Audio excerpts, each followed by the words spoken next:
So we are traveling in West Bengal, the northeast part of India, with Vinita and Vishal.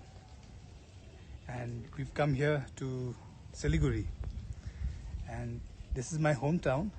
And yet I did not know the spiritual and the ancient heritage of this area of the land. And through Vishal's research, we come to know that there is a lot of heritage and spiritual significance of this land. And because the meaning and the name of the places have been changed, so our ancient roots have been cut through that name. So Vishal tells us that this land is known as the Vaikuntpur, and Siliguri has come from the word Shilchaguri, and also about Darjeeling. So we'll be hearing more deeply about these words, the significance of this northeast region, which is close to Sikkim, Nepal, and over to Vishal to explain us more about the northeast. Okay.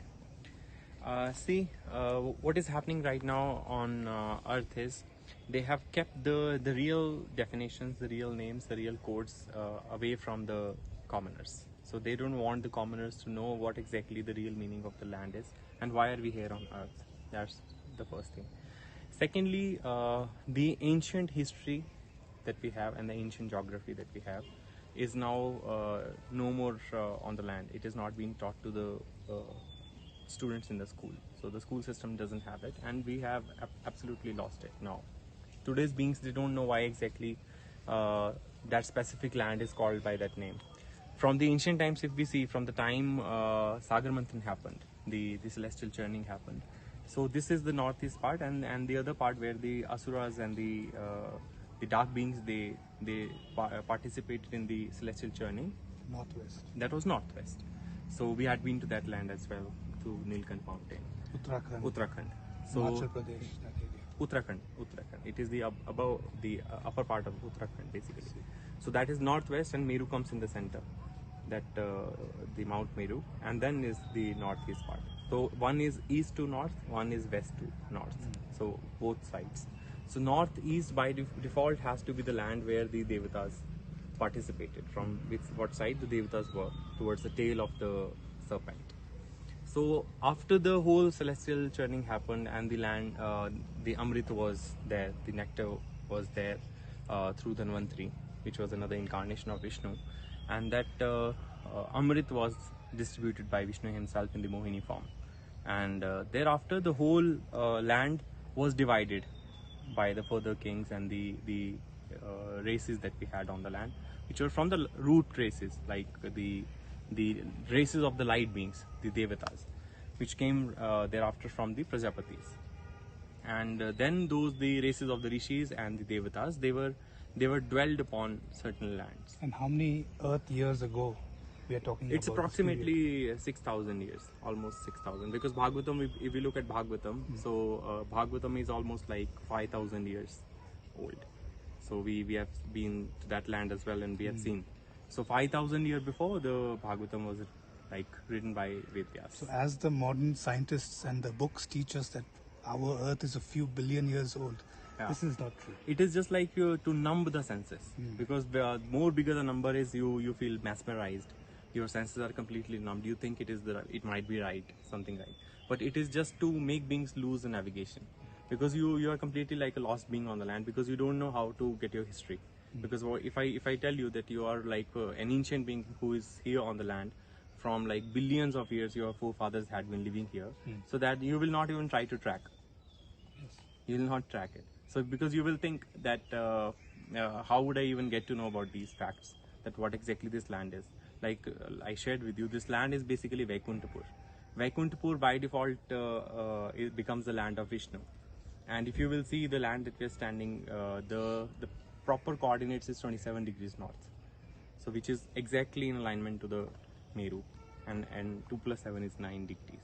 So 9 is again the number of life going out of this matrix, out of this earthly physical realm. So the things were all connected earlier, but now it is not there. Then later on the kings came. When the kings were there, so they gave it a name Shilchaguri, Shilchagudi because they saw all stones here. Shil means stone. Shil also comes from the root word in Sanskrit which means Shila. Shila means stone. From Shila to Shil to Sil to now the beings are totally silly. So, Siliguri. So now it has become Siliguri, land of silly beings.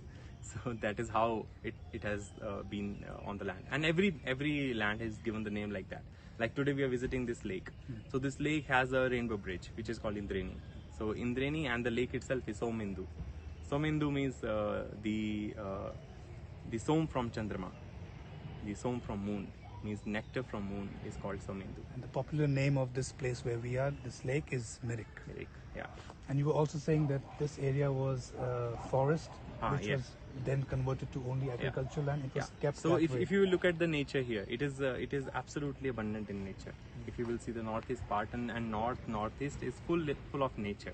Yes. Whether you go to the Uttarakhand region or the same belt, the Himalayan belt, if you will go, you'll find like we are at the foothill of eastern Himalayas.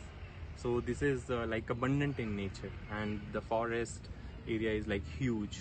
And you see because this had been like the land of Indra, so you will see a lot of elephants here because when Sagar Manthan happened, so elephant Airavatu was given to Indra as a gift, as a present to participate in the Manthan. So any being who participates in the celestial churning, so they are given certain gifts.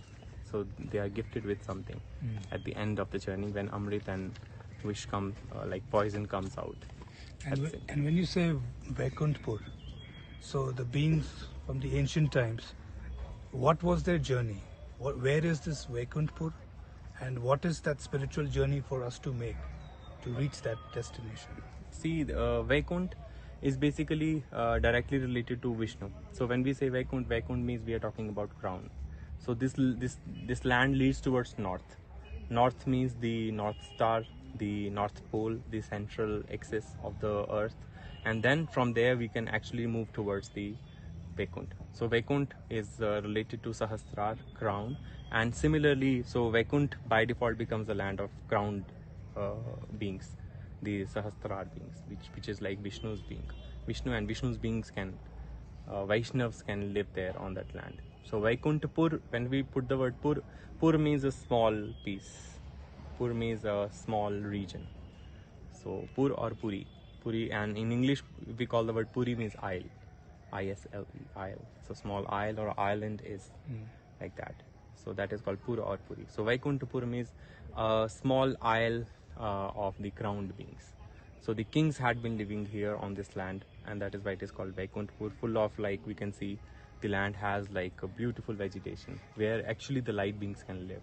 It doesn't have such kind of nonsensical or fallen activities so far. But in the city regions, certainly it is.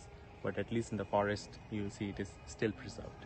So as you keep saying that the modern spirituality, which is keeping beings to meditate for long hours inside a dark room and disconnecting them from going out into nature and doing such activities, why do you feel this kind of spirituality is popular, and why do many beings who have the seed to awaken are still following that path and not able to see that the first step of spirituality is actually to step into nature, to tune our senses to the physical reality?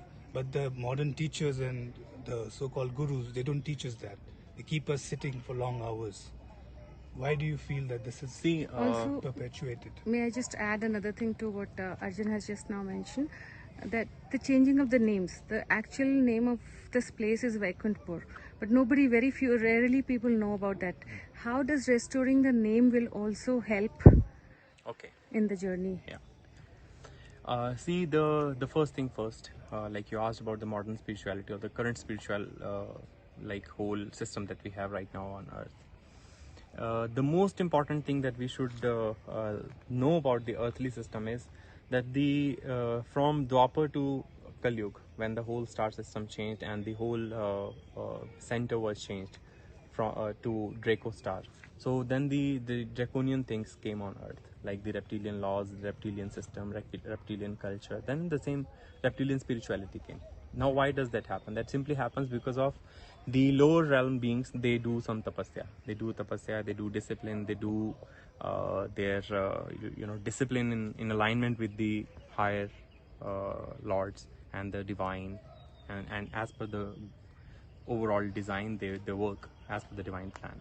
So they discipline themselves, they align to that, they get the boon, they ascend. So they have ascended here. So they're here to enjoy the earthly facilities, earthly energy, earthly the nature, everything they want to enjoy. This is the highest point they can ascend. Yeah, not beyond. The dark beings and the asurs, imbalanced being, they can maximum come to earth. They cannot go above. They cannot ascend. The higher lokas. They cannot go to the higher realms. Yes, so they can only maximum come here to till here on earth. And now when this reptilian spirituality came in, so reptilian spirituality is all, or the dark spirituality is all about darkness. So you see, darkness is everywhere. Even the religion promotes the dark idol worship. So Deva Murtis means the murtis of the light beings in the temples has also turned dark. They are all worshipping the dark stones, black idols. Everywhere it is all black. And similarly, the spiritual system also promotes the whole the techniques and the practices also as dark practices, putting beings into darkness, and within the dark room or the dim light room or in the red rooms, or making them sit with the closed eyes for hours and hours. And then there are a couple of things which are very specific to the draconian spirituality. The first thing is about the black stone worship or black idol worship. Second is about sitting idle for hours and hours in the darkness, like you see the movie theaters nowadays. Exactly. You're put into like hellish sounds, all dark lights and flashing lights, sudden flashes of light for 3 hours, 4 hours you are inside, and you call it like fun. And that is a fun for draconian beings, but not for the spirits. Spirits are like caught up in that wrong entertainment. And then there are other things which are like sitting idle onto like comfortable places in the artificial lights for hours and hours. That is another thing, on the sofas and couches and comfortable, more cushioned beds. That is another. Other than our ancient teachers said to come out in nature. Like Yeah. when someone would ask, Krishna also closed his eyes and meditated, or a Buddha did that. Yeah, but they will not go inside a dark room. They will not sit inside the darkness. They will not sit idle for hours and hours. Nobody will do that. You will see Buddha is not sitting in a dark room. He's sitting under a tree. Meera is sitting under a tree. Kabir, Guru Nanak, Krishna, all are. Ram goes for Vanavas, 14 years of Vanavas.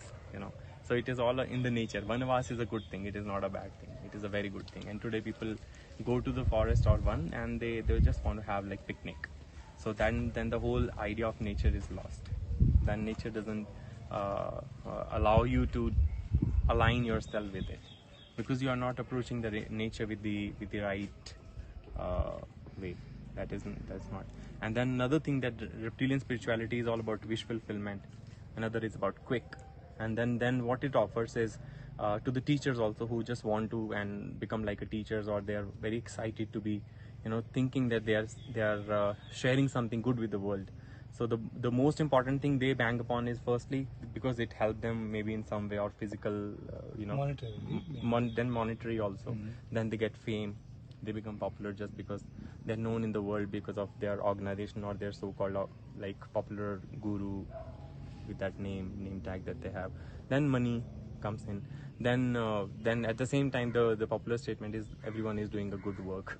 The seva. Yeah, and the but service. it is like you're giving wrong infection to the right beings also. Yes. So, and they are also caught up in the wrong system, and then the whole pandemic thing has come. So it has actually separated the whole mass. It is like complete separation. It is like, I call it a Hamsa time. Hamsa time is a swan time when it is all milk and milk, water and water. It's all separated. Like in the Bible, they mention the separation of the wheat from the chaff. Yeah. And Yeah. Christ Yeah. is also mentioned. Yeah, about it is exactly same. So the time is already over. To the beings, now there is no time. Specifically to the spirits, there is no time left on earth for them to at least continue to wait and do just reptilian practices and continue to think that something will help. Because the first thing everyone has to think, even if they're doing some meditation, it is good to do meditation or to do any spiritual practices, but in the right way. So first is there are certain disciplines.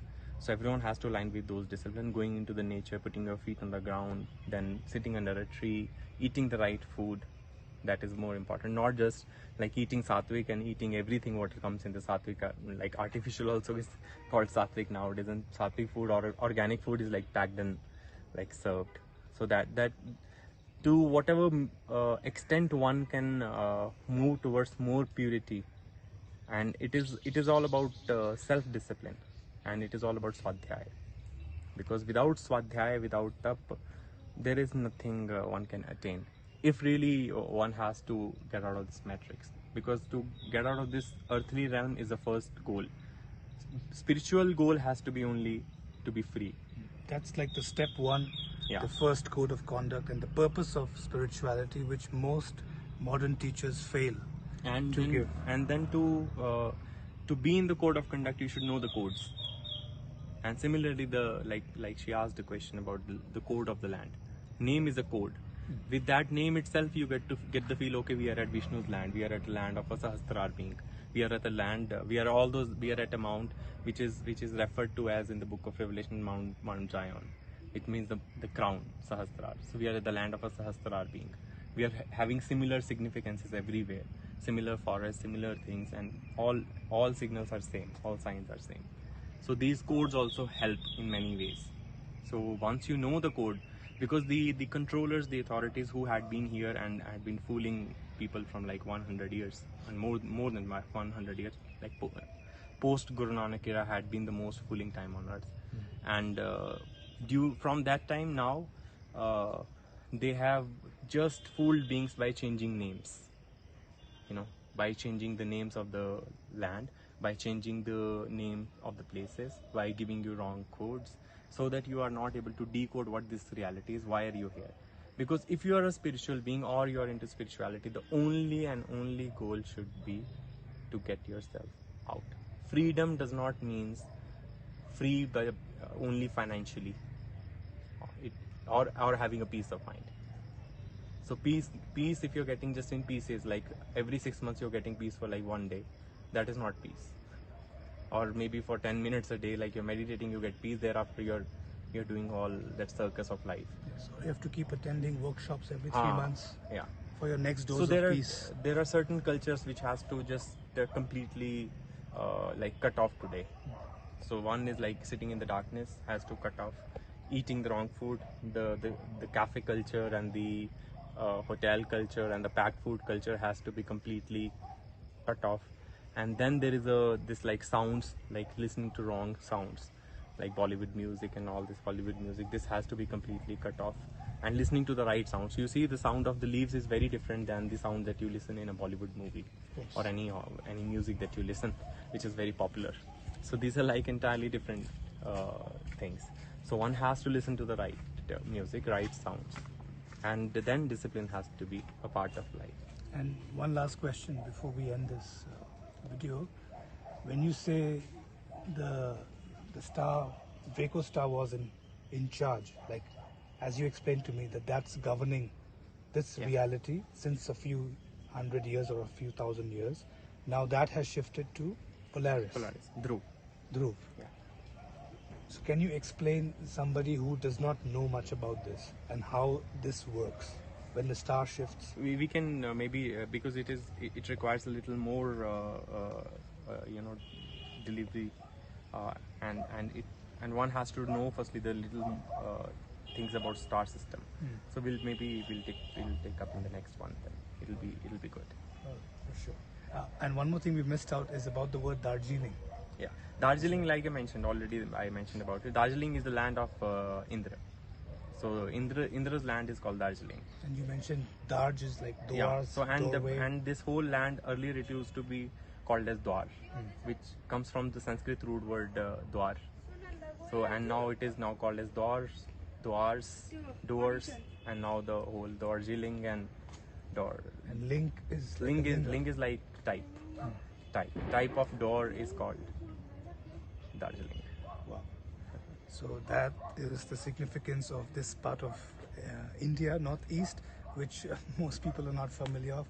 And I myself wasn't, being born here. So I'm very grateful to know the ethos and the significance through the name and the vibration that brings and elevates me and many others to connect with this land.